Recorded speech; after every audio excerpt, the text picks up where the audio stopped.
Olá, sejam muito bem-vindos ao nosso ParousiaCast, mais um episódio novinho aí, cheio de conhecimento, cheio de assuntos pertinentes para que você possa compartilhar com os seus amigos. Isso mesmo, compartilhar com seus amigos para você levar as boas novas. Então, curta o nosso episódio, compartilhe, coloque nos seus stories, para que outras pessoas possam ser alcançadas e sentir o amor de Deus chegando na vida delas e serem transformadas. Quem está falando com vocês hoje é a Bianca e eu, Nisvaldo. Sejam bem-vindos. Bom, e hoje o nosso convidado especial é o irmão Ângelo. Ele, que é marceneiro, né? Atua na igreja já há alguns anos. Ele é casado com a Rejânia. Tem uma filha chamada Núbia, né, irmão? Ele congrega na igreja adventista do Jardim Novo Horizonte, aqui pertinho da gente. E ele gosta de ler, de viajar, né? Só curtir, né, as coisas boas. Irmão, seja muito bem-vindo, né? E nós queremos te pedir para você orar para a gente aqui, nesse momento.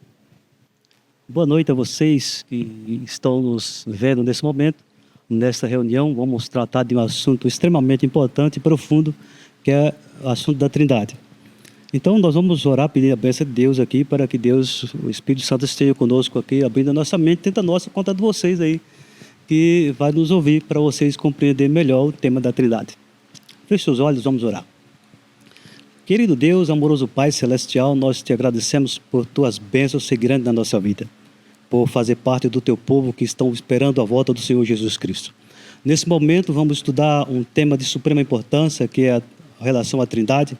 E desejamos que o teu Santo Espírito esteja conosco aqui nesse momento, abrindo a nossa mente e a nossa compreensão, para que possamos entender de forma profunda a Trindade. Imploramos essas bênçãos em nome de Jesus, o nosso Salvador. Amém. Amém. Já vou aproveitar que o irmão Ângelo falou um pouquinho sobre o tema. O tema é a Trindade. Hoje nós vamos compartilhar com vocês conhecimentos assim que são extremamente necessários para a nossa vida cristã. Nós vamos falar sobre Deus Pai, Deus Filho, Deus Espírito Santo. Nós vamos entender como que é essa relação entre as três pessoas, o que Deus nos revela sobre o caráter dele e sobre o relacionamento conosco. Qual é o papel do Pai, do Filho e do Espírito Santo na nossa vida? Como que vamos compreender plenamente a harmonia e a comunhão entre eles? Então, que você possa sentir a vontade para podermos compartilhar e estudarmos esse tema. Bom, já vamos então iniciar as nossas perguntas, né, irmão? Vamos lá. Nós cremos em Deus, mas o Nisaldo acabou de falar que tem Deus Pai, Deus Filho e Deus Espírito Santo. São três? É um? Como que é? Então, para nós entender esse assunto aí, se são três ou só um, nós precisamos entender qual era a crença do Antigo Testamento e qual é a crença do Novo Testamento. Vamos para o Antigo Testamento, no livro de Deuteronômio. No livro de Deuteronômio, no capítulo 6, e verso 4. Deuteronômio, capítulo 6, aí o verso 4. A gente pode, você que está em casa, pega a sua Bíblia, acompanha aí com a gente, né? Não perca esse momento. E aproveita e faça suas votações. É importante. Como que o povo no Antigo Testamento entendia a ele? No verso 4 diz assim: ouve Israel, o Senhor nosso Deus é o único Senhor. Então aqui Deus é um. Tá. Vamos para o Novo Testamento agora para compreender como o Novo Testamento entendia. No livro de Efésios, capítulo 4. Efésios, aí no capítulo 4 e o verso 6. Aí o apóstolo Paulo, ele está escrevendo aí aos Efésios, e ele diz assim no verso 6: um só Deus e Pai de todos, o qual é sobre todos e age por meio de todos e está em todos. Então, tanto o Antigo Testamento quanto o Novo Testamento é um só Deus. Agora, quando se trata de Deus, é um. Quando se trata de pessoas, são três. Paulo, ao mesmo tempo que Paulo fala que é um só Deus, ele vai falar assim em 2 Coríntios 13:13. A graça do Senhor Jesus Cristo, o amor do Deus o Pai e a comunhão do Espírito Santo apresenta três aqui. Tanto no Antigo Testamento quanto no Novo Testamento, a crença é em um. Mas quando se trata de pessoas, são 3 pessoas. Como foi a revelação da Trindade na Bíblia? Temos alguma base? Temos algum embasamento? Veja que no Antigo Testamento não teve a revelação da Trindade assim. Só vemos o Pai, Deus em Gênesis 1, o Espírito Santo também. Mas a compreensão perfeita da Trindade veio no Novo Testamento, depois do Novo Testamento. Por exemplo, Mateus capítulo 3. Se vocês quiserem abrir lá, em Mateus capítulo 3, aí vai ver a manifestação da Trindade. Mateus capítulo 3. Aí nós vamos ler o verso 16 e o verso 17. Mateus 3, verso 16 e verso 17. Aí vai dizer o verso 16: batizando Jesus, saiu logo da água, e eis que lhes abriram os céus, e viu o Espírito de Deus descendo como pomba vindo sobre ele. E eis que uma voz do céu que dizia: esse é o meu Filho amado, em quem me comprazo.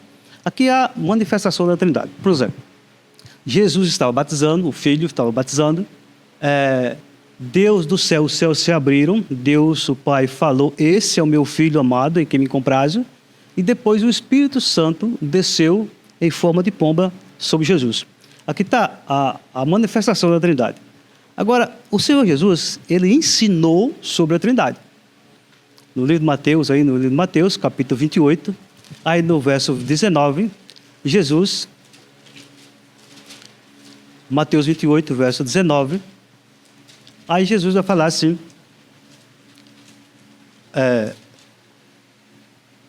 no verso 19, diz assim: ide, portanto, fazei discípulos de todas as nações, batizando-os em nome do Pai, do Filho e do Espírito Santo. É muito claro aqui o ensinamento de Jesus com relação à Trindade. Nós vemos aqui a manifestação dele, é que Jesus ensina que todo crente que aceitasse ele como seu Salvador deveria ser batizado em nome do Pai, do Filho e do Espírito Santo. Então, para não ficar dúvida, né, irmão? Que no batismo de Jesus, as 3 pessoas se identificaram ali claramente, né? Deus Pai falou, como o irmão já comentou, né? Então, não tem como falar assim, não existe os 3, né? É os 3 ali, já o combo todo apareceu no momento, né? A Bíblia mostra ali bem, bem claro, né? Mas assim, a gente fala de Deus Pai, Deus Filho e Deus Espírito Santo.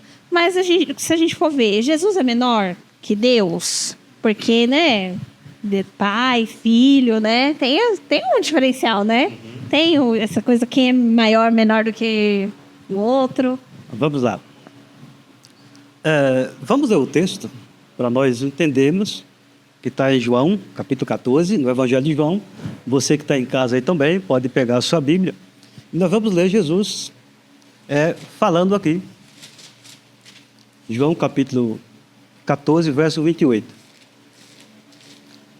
Evangelho de João, capítulo 14, e no verso 28. Aí Jesus, ele fala assim, verso 28. Ouvistes que eu vos disse: eu volto para junto de vós. Se me amasseis, alegrar-vos-eis de que eu vá para o Pai, pois o Pai é maior do que eu. Jesus está dizendo aqui que o Pai é maior do que ele, né? Então vamos entender isso aqui. Vamos para um outro verso bíblico para nós entendermos melhor, que está no livro de Hebreus, capítulo 2. Hebreus, no capítulo 2. E aí, no verso 9, Hebreus capítulo 2, verso 9. Aí vai dizer assim o verso 9, ó. Vemos, todavia, aquele que, por um pouco, tem sido feito menor que os anjos, Jesus, por causa do sofrimento da morte, foi coroado de glória e de honra, para que, pela graça de Deus, provasse a morte por todo homem. Muito bem. Jesus, ele não é menor que Deus. Ele se fez menor que os anjos. Ele assumiu o ser humano, tá? Para que ele pudesse morrer, para morrer por nós. Não é que Jesus é maior, ou Jesus é menor. Ele se fez menor. é bem claro aqui, ele se fez menor para que pudesse morrer. Então ele tomou a nossa semelhança e diz aqui Paulo no livro de Hebreus que ele se tornou menor que os anjos. Então vou explicar isso, que Jesus é igual a Deus aqui para frente. Tá? Bom, você já perguntou sobre Jesus, eu vou aproveitar e vou perguntar sobre o Espírito Santo. O Espírito Santo seria apenas uma força ou um poder de Deus? Veja que uma força é impossível ser. O Espírito Santo não tem como o Espírito Santo ser uma força. Em Atos 1:8, Jesus fala assim: vocês vão receber poder ao descer sobre vós o Espírito Santo. Sereis minha testemunha, tanto em Jerusalém, Judeia, Samaria, até os confins da terra. O que eu digo é que o Espírito Santo é uma pessoa, é Deus. Por quê? Porque em Atos capítulo 5, no verso 3 e verso 4, Pedro fala para Ananias assim: por que deixou Satanás encher o seu coração? Você não mentisse, você mentiu ao Espírito Santo e não mentisse a Deus, a homem, mentisse a Deus. Então Pedro deixa bem claro aí que o Espírito Santo é Deus. Ele não pode ser uma força. Por exemplo, Romanos 8, 23, 26, Paulo vai dizer assim que o Espírito Santo ele intercede por nós e geme com gemidos inexprimíveis. Já o apóstolo Tiago, em Tiago, no capítulo 4, verso 5, diz que é com ciúmes que o Espírito Santo anseia por vós. Então é atributo de uma pessoa. É a terceira pessoa da Trindade. E que essa pessoa está em igualdade com o Filho e com o Pai também. Legal, né? Então não tem né? Estão ali todos no mesmo nível. Vamos dizer assim, né? O combo tá igualado, né? Exatamente. Mas, vamos lá, irmão. E como a gente entende? Porque tem muito judeu que não acredita no Espírito Santo, né? A gente vê, né? A gente sabe que a nossa crença vem baseada ali do judaísmo, né? E eles não acreditam nisso, né? Mas eles só creem que existe um Deus. Mas por quê? Vamos lá. Na verdade, a Bíblia, no Antigo Testamento fala isso, no Novo Testamento também fala isso. Mas nós vamos ver um verso da Bíblia. João, Evangelho de João, no capítulo 10. Evangelho de João, capítulo 10, e no verso 30. Você que está em casa aí também, pode abrir sua Bíblia. E nós vamos ver uns textos aqui interessante e difícil. João 10, verso 30, o que diz aí? Eu e o Pai somos um. Eu e o Pai somos um, né? Jesus falando, né? E Jesus falou aqui que eu e o Pai somos um. Nós vamos entender o que é um. Vamos para um outro verso. 1 João. Primeira carta de João, no capítulo 5. 1 João, capítulo 5. Aí nós vamos ler no verso 7.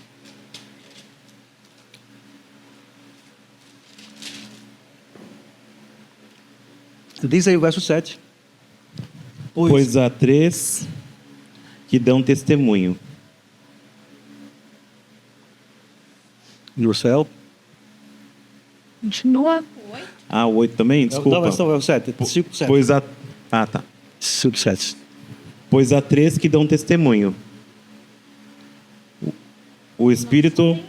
o meu só tem isso. Pois há três que dão testemunho. Então vou ler nessa versão aqui. Diz assim: há três que dão testemunho. No céu, o Pai, a Palavra e o Espírito Santo, e esses três são um. Então, o Pai, no céu, o Pai é Deus, a Palavra é o Verbo, de João, e o Espírito Santo. E diz aqui que esses três são um. Jesus falou que eu e o Pai somos um. Como que é um?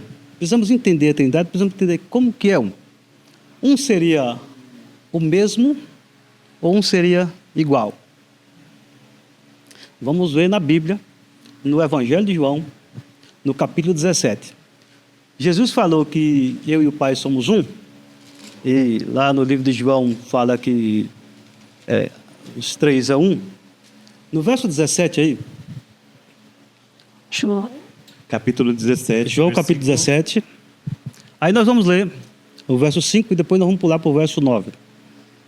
No verso 5 diz assim: e agora glorifica-me, ó Pai, contigo mesmo, com a glória que eu estive junto de ti antes que houvesse mundo. Então, Jesus está dizendo aqui, na oração sacerdotal dele, para ele glorificar a glória que ele teve antes de existiu o mundo. Então Jesus não partiu de Maria, né? Aí no verso 9, Jesus agora vai orar pelos discípulos. Aí no verso 9 ele diz assim: é por eles que eu rogo, não rogo pelo mundo, mas por aqueles que me deste, porque são teus. Ora, todas as minhas coisas são tuas, e tuas coisas são minhas, e neles eu sou glorificado. Já não estou no mundo, mas eles continuam no mundo, ao passo que eu vou para junto de ti. Pai Santo, guarda em teu nome, que me deste, para que eles sejam um, assim como nós. O que Jesus está orando aqui? Para que os discípulos fossem um, assim como ele é com o Pai. Quantos discípulos tinha? 12. 12. E Jesus está orando aqui para que eles fossem um. Como que é um? Para que eles tivessem a mesma fé, a mesma confiança e a mesma esperança. É o mesmo propósito. São o mesmo propósito. Já Deus com Jesus, com o Pai, com Deus, eles é igual. Assim como nós somos um, que eles também sejam um. Olha só o verso 20. O verso 20 aí vai dizer assim, ó. Aqui Jesus está orando agora pelos que vão crer nele. No nosso caso, muito tempo depois, cremos em Jesus. Aí no verso 20 diz assim: não rogo somente por estes, mas também por aqueles que vierem a crer em mim por intermédio da tua palavra, a fim de que todos sejam um, e como és tu, ó Pai, em mim, e eu em ti, também sejam eles em nós, para que o mundo creia que tu me enviaste. No verso 22, eu lhes tenho transmitido a glória que me tem dado, para que sejam um como nós. Isso quer dizer que por isso que nós chamamos de irmãos, e nós temos a mesma fé, a mesma crença, a mesma confiança. Jesus ora aqui para que essas pessoas sejam um, assim como ele é com Deus, o Pai e o Espírito Santo. Bom, em Apocalipse 3,14 diz que Jesus é o princípio da criação de Deus. Então Deus Pai criou Deus Filho? Vamos lá. Eu quero ler o texto, aí nós vamos para a explicação, né? Apocalipse capítulo 3, verso 14. É um dos textos aí muito controverso, né? Muitas pessoas acham alguma controvérsia aí. Eu me deparei com esse texto aqui faz muito tempo. Eu estava lendo o Apocalipse, eu acho que por a quinta vez, e quando eu me deparei com esse texto aqui, Apocalipse 3,14, diz assim: ao anjo da igreja em Laodiceia, escreve: estas coisas diz o Amém, a testemunha fiel e verdadeira, o princípio da criação de Deus. Para entendermos isso aqui, eu precisei entender como está aqui o princípio no grego, para me entender o que é isso aqui. Na Então, raiz, né? Fez uma pesquisa a fundo. Eu tive que entender, pesquisar no grego, como está escrito isso aqui, o princípio. Eu já estou curioso, já. Então, no grego lá, existe uma palavra chamada arche. Arche. Arche. A-R-C-H-E, tem acento no E, arche. Esse arche, no grego, tem dois significados. Um significado passivo e o significado ativo. O que é o significado passivo? É aquilo que dependeu da ação de outra pessoa. Isso é o significado passivo. E o significado ativo é a pessoa mesmo que estava ativa na ação. Então, como é que nós vamos interpretar isso aqui? Pelo lado passivo ou pelo lado ativo? Se nós interpretarmos pelo lado passivo, nós vamos entender que realmente Jesus foi criado, porque dependeu da ação de uma outra pessoa aqui, nesse verso. Se nós interpretarmos pelo lado ativo, nós vamos entender, então, nós chegamos à conclusão que foi Jesus que foi o Criador. Então, nós vamos por um lado ou nós vamos pelo outro? Nós vamos agora deixar que a Bíblia nos direciona. Sim. Para chegarmos à conclusão. Aí nós vamos para o Evangelho de João, capítulo 1. Evangelho de João, no capítulo 1. Aí nós vamos ler Versículo 1, versículo 1 também. Aí diz assim o verso 1. No princípio era o verbo, e o Verbo estava com Deus, e o Verbo era Deus. Ele estava no princípio com Deus, todas as coisas foram feitas por intermédio dele, e sem ele nada do que foi feito se fez. E verso 4 diz assim que a vida estava nele, e a vida era a luz dos homens. Amém. Então, como é que nós vamos interpretar aqui esse achei? Pelo lado ativo. Isso quer dizer que foi de Jesus que deu início à criação de Deus. Sim. Foi ele que foi o Criador. João fala muito claro aqui. Quando lemos Gênesis capítulo 1, vai dizer assim que do princípio criou Deus os céus e a terra era sem forma e vazia, e o Espírito de Deus pairava sobre a face das águas. Aí disse Deus, haja luz. Esse Deus aqui, que diz haja luz, João está falando que é Jesus. Então o verbo lá, nós vamos entender o significado de achei pelo lado ativo. Então vamos entender que foi Jesus que foi o Criador. Ele era a palavra, né? O verbo. Né? Isso mesmo. Então, né, o irmão já explicou essa parte. Mas, irmão, você leu alguns textos que fala que Jesus orou para Deus, né? E se ele é Deus também, por que ele ora para Deus? Por que ele teria que orar, né? Porque assim, né? Se é um ali, por que precisa orar para um que intercede, cada um tem uma função? Assim, como que é isso? Então, Jesus, sendo Deus, como ele iria orar a Deus? Vamos com o texto bíblico agora. No livro de Filipenses, capítulo 2, Filipenses, no capítulo 2. Se você tiver dificuldade de achar os livros, você pode estar pausando para achar e continuar lendo junto conosco, tá bom? Isso, vai lá no comecinho da Bíblia, lá, acha a página do livro para facilitar.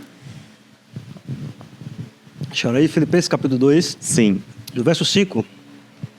Aí diz o apóstolo Paulo: tende em vós o mesmo sentimento que houve também em Cristo Jesus. Pois ele, subsistindo em forma de Deus, não julgou como usurpação o ser igual a Deus. Antes, a si mesmo se esvaziou, assumindo a forma de servo, tornando-se em semelhança de homem, reconhecido em figura humana, a si mesmo se humilhou, tornando-se obediente até a morte, e a morte do cruz. Por que Jesus orava ao Pai? Porque quando Jesus veio, ele teve aqui, Paulo está dizendo, que ele se esvaziou. Como que ele se esvaziou? Ele deixou a sua forma de Deus, certo? Divina, e assumiu agora a forma humana. Aí vai dizer o verso 7, que ele assumiu a forma de servo.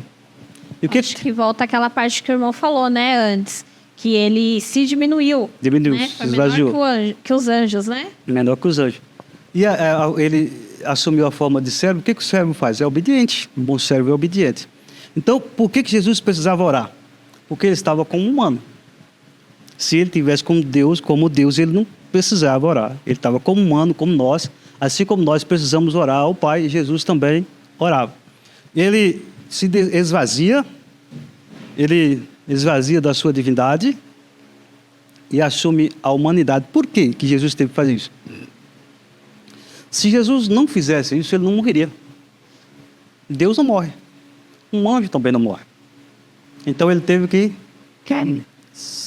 esvaziar a sua divindade, assumir a humanidade, um corpo humano. Aí sim, na forma humana, é que Jesus orava. Ele orava ao Pai na forma humana.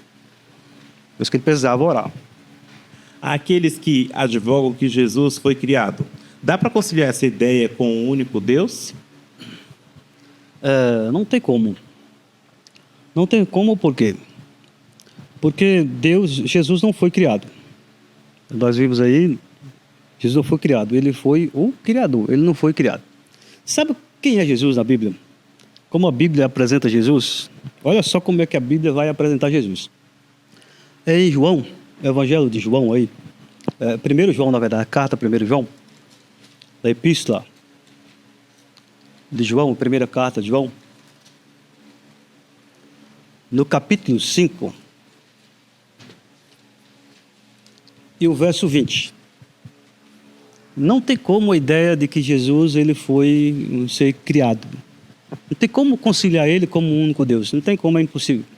Aí em João, Evangelho de João, na Epístola de João, capítulo 5, aí nós vamos ler o verso 20.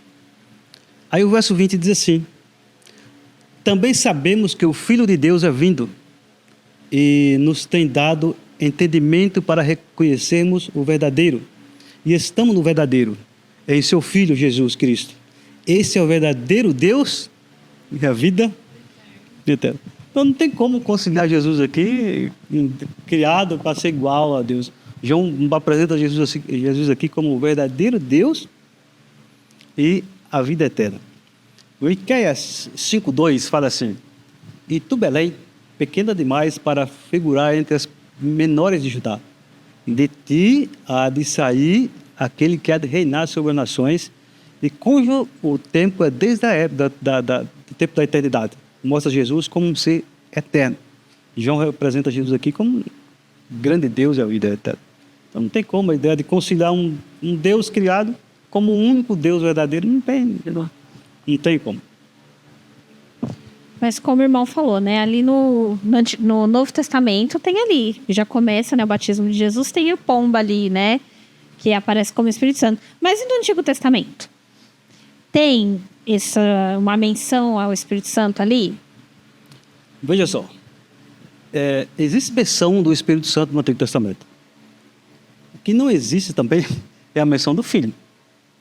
Filho de Deus no Antigo Testamento. Nós entendemos hoje que Jesus esteve no Antigo Testamento. Mas a menção Filho só vai aparecer em Daniel, capítulo 7, verso 13, quando ele fala assim, estava vendo nas minhas visões da noite e vi sobre as nuvens do céu um como filho do homem, e se dirigiu ao ancião de dias. É a menção de Jesus. Já no Antigo Testamento tem mais, já com relação ao Espírito Santo, tem mais menção do Espírito Santo. Quando você lê Gênesis 1:2, que o Espírito de Deus parava sobre a face das águas. Sim. Quando nós lemos 1 Samuel 10:6, diz lá que Samuel fala para Saul que o Espírito de Deus pousará sobre você e você vai transformar você em outra pessoa. Então ali está a menção do Espírito Santo. Já no 1 Samuel 16:13 fala que o Espírito de Deus pousou sobre Davi e foi sempre com Davi. Mas existe um outro verso na Bíblia que menciona claramente o Espírito Santo de Deus. Aí que está no livro de Isaías, no capítulo 63. Isaías capítulo 63.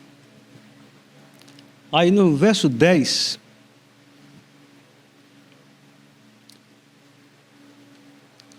Isaías capítulo 63, e no verso 10, aí vai mencionar o Espírito Santo, de forma clara. Diz assim: mas eles foram rebeldes e constrangiram o Espírito Santo, pelo que se lhes tornou inimigo, e ele mesmo pelejou contra eles. Aparece aqui o Espírito Santo, diz, contristando e até mesmo pelejando. Então, a Bíblia tem muita referência com relação ao Espírito Santo. Agora, a compreensão da Trindade mesmo não tinha no Antigo Testamento. A compreensão veio pelo Novo Testamento, depois da manifestação e também de Jesus ensinar. Paulo ensinou a Trindade. Pedro, na primeira carta de Pedro, quando ele começa a primeira epístola, no capítulo 1, verso 2, ele fala do Pai, do Filho e também do Espírito Santo. Qual que é a importância de entendermos a Trindade? Olha, é um perigo você ser um antitrinitariano. Se você não entender a Trindade, você vai ser um antitrinitariano. Eu tenho um amigo que ele se declarou antitrinitariano. Isso é um trava-língua aí, né? Antitrinitariano. Muito. Ele não acreditava na Trindade. E a época que ele falou para mim, há muito tempo, e aí nós fomos conversar. Eu peguei a Bíblia, mostrei vários textos para ele sobre a Trindade, mas depois ele falou assim: você pode me falar o que você quiser, eu não vou aceitar, eu não vou acreditar. Então, nós temos a importância de entender a Trindade para não sermos um antitrinitariano. E eu quero responder essa pergunta baseado na forma que eu creio na Trindade. Eu acredito assim, sempre criei e acredito assim, desde a eternidade, é três. Paulo vai falar assim que o mistério que esteve em silêncio nos tempos ocultos, que foi manifestado agora pelas Escrituras profetas. O que eu acredito? Que os três estavam em Gênesis, na criação. Gênesis 1 vai falar isso aí, o Deus e o Espírito. Aí João fala que foi Jesus quem fez, quem criou, e falou que criou. Quando o homem peca, os três estão unidos para salvar. Agora, na minha opinião, eles vão colocar o plano da salvação em prática. Precisou, agora eles vão colocar o plano da salvação em prática. Por isso que Paulo fala que o mistério que esteve oculto desde os tempos eternos, eles vão pôr em prática agora o plano da salvação. A função deles agora com relação ao ser humano vai ser diferente. É diferente. Eu imagino assim, ó, três. Como eles são lá no céu, não entendo, ninguém sabe, não entende. Mas para ele revelar a humanidade, eles três, então, eles se unem para salvar o ser humano. Aí, é como se tivesse nós três aqui. Eu vou ser o Pai, você vai ser o Filho, você vai ser o Espírito Santo. Eu vou perdoar, é o Pai quem perdoa, o Filho é quem salva, e o Espírito Santo é quem converte. É assim que eu creio. Eu vou perdoar, você vai salvar, você vai converter. O ser humano que vai se salvar é por meio do Espírito Santo. O Espírito Santo vai converter. E convertendo o ser humano, o Espírito Santo leva ele a Jesus para salvar. E Jesus apresenta ele a Deus para perdoar. É assim que eu creio na Trindade. Se a gente não cremos assim, não crê no Salvador, só no Jesus ou no Deus, e o Espírito Santo, se Deus não enviasse, Jesus não enviasse o Espírito Santo, ninguém se salvaria, porque o único que é capaz de converter o ser humano é o Espírito Santo. Então, perde a função, né? Acho que entra essa parte, né, irmão? Perde a função, porque se cada um tem a sua uma coisa, se você não acredita em um deles, alguma coisa vai faltar. Sim. Né? Acho que é isso que vê a grande questão, né? E hoje em dia a gente vê que muitas pessoas, infelizmente, não acreditam no Espírito Santo. E é ele quem nos converte, quem nos convence, né? Quando a gente está pecando ali, que ele vai ali e cutuca a gente, Ele né? nos mostra, né, o erro. Nos direciona nas coisas, né? Então acho que essa que é a questão, né? Quando deixa um de lado, fica faltando alguma coisa. Fica faltando. Né? Na equação. E os três se completam. E completa a nossa vida. Eu tenho certeza Amém. que completa a nossa vida, a Trindade. Então, embora Deus é um, várias vezes ele se manifestou no plural. Gênesis 1:26. Façamos o homem a nossa imagem, conforme a nossa Semelhança. Gênesis 3:22. O homem se tornou como um de nós. Não era só um. Entende? Mesmo que o povo do Antigo Testamento não compreendia, mas entendia que era um só, não havia um só. Deus se manifestou algumas vezes no plural. Então nós acreditamos em Deus Pai, Deus Filho, Deus Espírito Santo. Sim. Muito bom, né? Muito bom. Muito bom. Olha, irmão, então, depois de ouvir tanta coisa boa, né? A gente vê ali como, né, tudo tá bem ordenado ali, né? A ordem Tudo das está em coisas. contexto. Tá tudo ali, né, completo, né? Eu vou pedir pro irmão fazer um apelo para quem está em casa, né, para que eles possam ter o poder do Espírito Santo atuando na vida deles. Exatamente. Então, para você que está em casa, nós entendemos pela Bíblia que existe o Pai, o Filho e o Espírito Santo. Se você não crê no Espírito Santo, eu creio que jamais você vai se converter. Por quê? Porque o Espírito Santo é ele quem converte. É ele quem cria no coração o desejo, desejo no coração das pessoas para ler a Bíblia, para orar, para vir na igreja. É ele que faz esse trabalho. Então, se você deixa de crer no Espírito Santo, você pode ser aí um antitrinitariano, não acredita na Trindade. Então, eu convido você, se você não entende de forma profunda, você pode estudar um pouco, aprofundar um pouco mais nesse assunto e compreender que existe Deus Pai, Deus Filho e Deus Espírito Santo. Por quê? Porque Jesus afirmou isso, que quando um crente vai se batizar, ele tem que batizar em nome do Pai, do Filho e do Espírito Santo. Então, meu apelo a você é que estude mais sobre esse assunto e conheça mais sobre esse assunto e jamais seja um antitrinitariano. Irmão, eu gostaria de convidá-lo para fazer uma oração para nós, agora neste momento, para que o Espírito Santo possa nos ajudar a entender melhor esse tema. E aí, o irmão, por favor, pode orar por nós? Vamos lá. Vamos fechar os nossos olhos, vamos orar. Bondoso Deus, nosso amoroso Pai Celestial, nós te agradecemos por entender esse tema aqui, um tema meio complexo da Trindade. Existem pessoas que têm dificuldade de entender como 3 pode ser 1, mas tem coisas que estão até mesmo além da nossa compreensão. Mas nós queremos te pedir que o Teu Santo Espírito vai abrindo a nossa mente, o nosso coração, para que possamos ir entendendo de forma mais profunda esse assunto da Trindade. E ao entender, podemos pôr em prática na nossa vida. Continua nos abençoando, abençoa as pessoas que estão de casa, que a Tua bênção seja sobre cada uma delas e nos abençoa aqui também.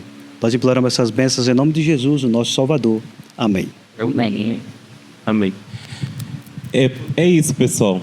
Nós finalizamos mais um episódio aqui. Eu peço que vocês, de repente, tiver algum tema, alguma parte que você não entendeu, você volte este episódio, faça suas anotações. Se tiver dúvida, você pode escrever, que de alguma forma a gente vai conseguir te auxiliar, esclarecendo a dúvida que você tem. Não deixe de compartilhar com seus amigos, com seus familiares, esse tema tão importante que é a Trindade. É um tema que a gente, infelizmente, vê algumas pessoas que não conseguem entender, e eu acredito que o Espírito Santo esteve neste momento aqui nos ajudando, nos direcionando para que nós possamos entender este tema e para que você também em casa possa entender e de alguma forma você possa estar ajudando ao próximo compartilhando. Tá? O episódio, não esqueça, nossos episódios são lançados todas as quintas-feiras, às 18 horas. Já fica aí, aperte o sininho para que ele possa chegar e avisá-lo. Curta, compartilhe para que nós possamos ter um engajamento. Que Deus possa abençoar vocês e até o próximo episódio, que o tema também é um tema muito interessante. Eu mesmo já quero estar já com o sininho assim para poder me avisar. É sobre o santuário. Fique conosco.